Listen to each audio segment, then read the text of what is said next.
everybody, welcome back to this technical vlog. This is a continuation of the one that I did where the BMS on my lithium batteries failed and I was looking for an alternative. Thanks very much for your help with that. Lots of people gave me lots of advice. Almost unanimously the advice was to buy the Victron battery monitor. People were split between whether to buy the one with the display or not. Well, in fact, I did order the Victron one. I got it here. Mounting it would have been a little bit more difficult than what I finally settled for, because I would also have had to replace some of the cables because the fitting diameter of the ring on the cables was a different size. Anyway, cut a long story short, I spoke at great length to the supplier of the batteries, Sterling Power Systems.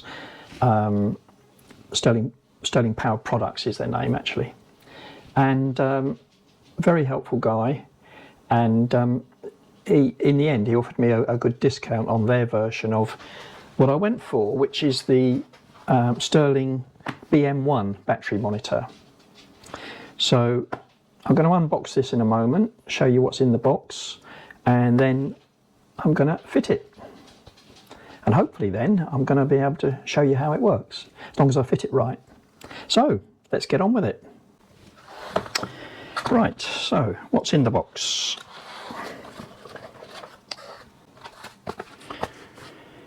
Okay, the first thing here is the shunt itself. And then we've got the display with a short cable on it. A wing nut on the back of that. I think this goes on there so that you can mount it inside.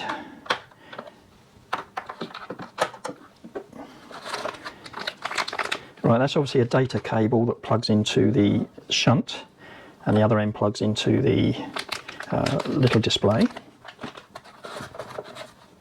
And that will go onto my positive side of the battery. This is what I meant about the ring sizes.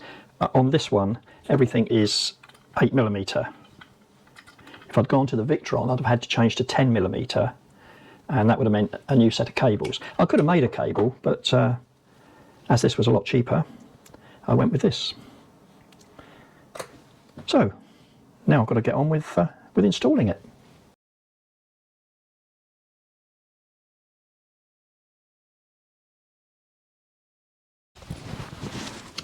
Well, I hope you can see this okay.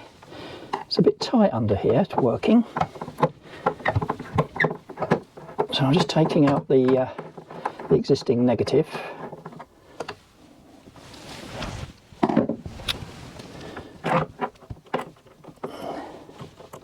There's two parts to this. There's the one that completes the parallel circuit, and one that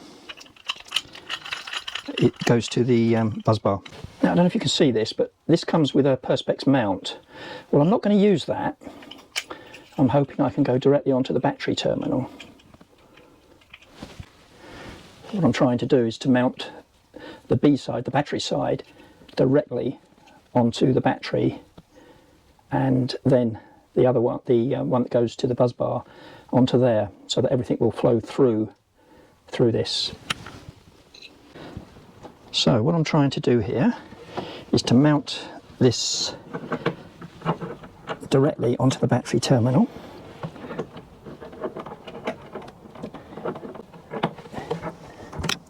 Trying to be very careful not to drop any bolts down there because it'd be hard to get them back. What I've decided to do is take this end plate off so that I can access it a lot easier.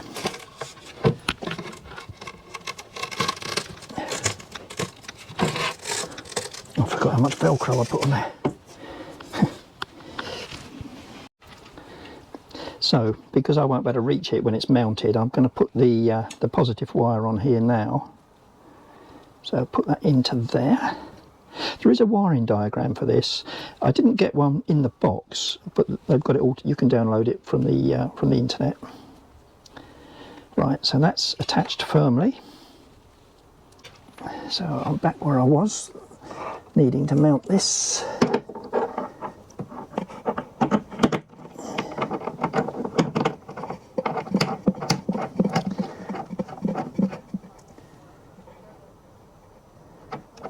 I just thought if I don't put the other bolt in first, oh, I'm going to be snookered, aren't I?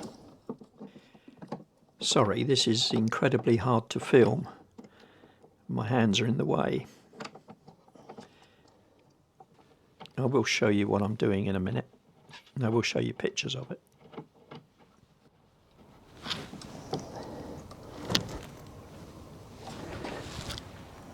This part is the original battery negative, and this part is the new system negative. That'll go to the bus bar, and everything will flow through the shunt in this direction.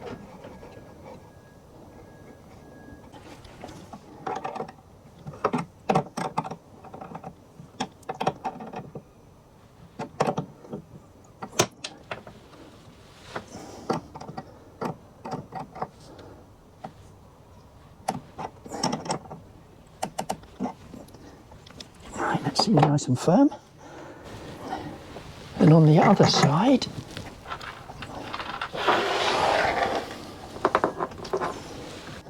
we want the negative that goes to the bus bar.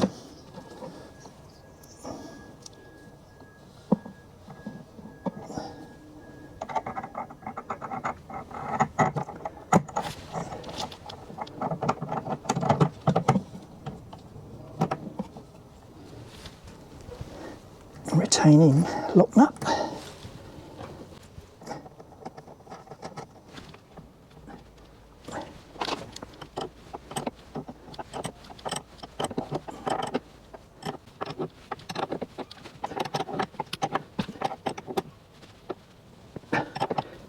Get these tight. Good, that's nice and tight. So that's actually wired in now. I've still got to put the display in there, plug the display into that little white socket.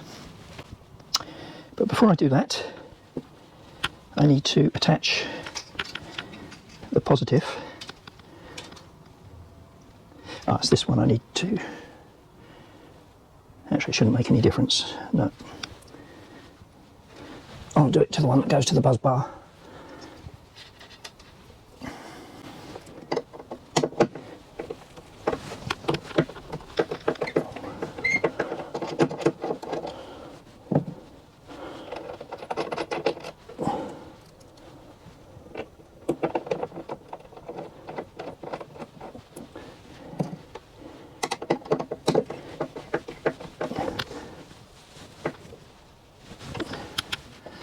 Right, that should be all the wiring apart from the display. Ellie's bought me a coffee. Just gonna make sure that's pinched up nice and tight.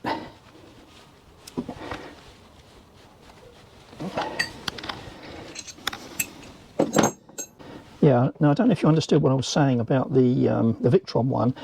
These are 8mm rings as well. So because the Victron was 10, I would have had to change these cables, or at least the ends on them. So this is a lot easier than doing that. Right. Nice cup of coffee. Now you can. This is the cable they supply with it. I haven't ordered a longer one. I'm still working out what to do about that because I don't know where I'm going to mount it yet. But I can order a 3-metre one or a 6-metre one if I want to. So this is the display. It's not a very long cable. Maybe I'm going to have to order a longer one.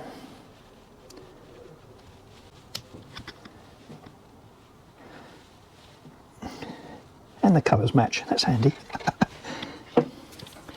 Right. Which way round does this go? Oh, there's only one way. Right, it goes that way up.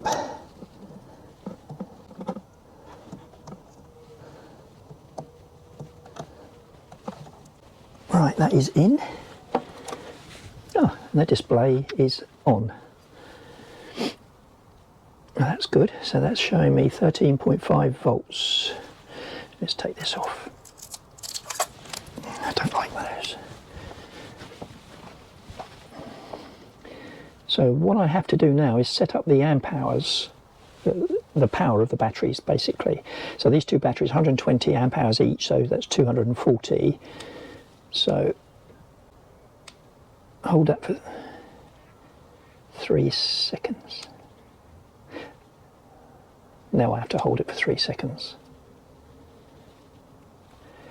And now I can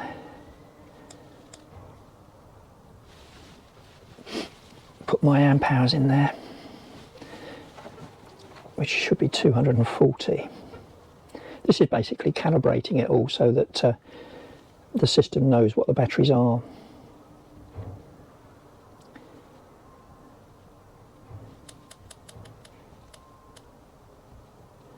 So that's 240. And set.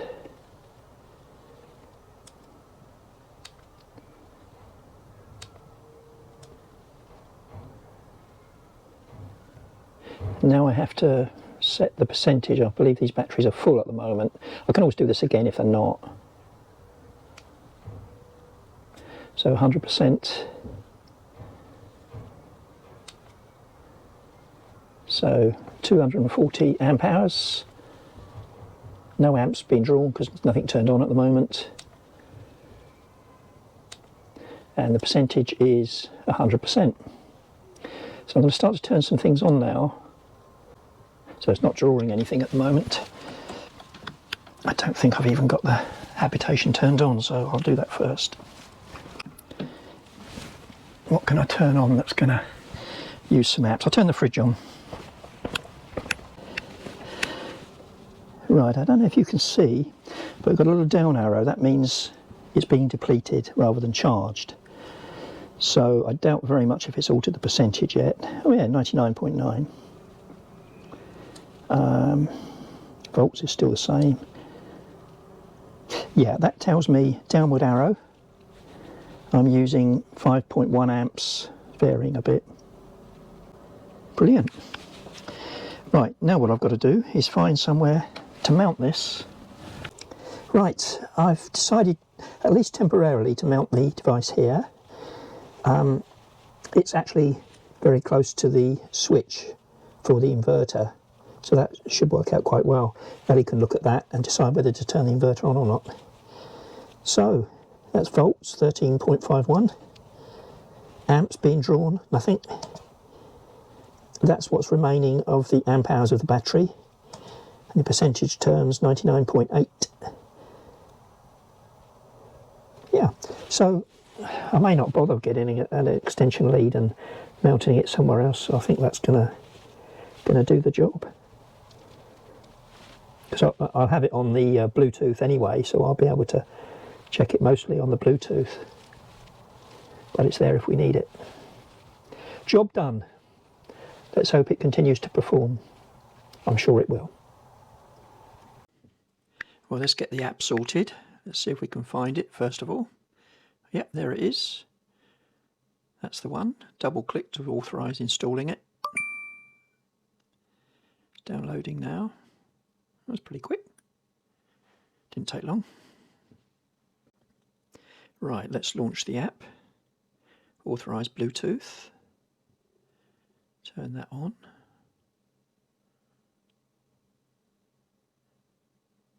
Oh yeah, that seems to have found it. I might have to tweak a few settings in here, but looking good. Well, only time will tell how this BM1 works out as compared to the Victron. It's a lot cheaper. This one cost me £71.40, whereas the Victron one would have been about 120, plus I'd have had to change some cables as well. So we'll monitor this and see how it goes. No pun intended there, and thanks very much for watching.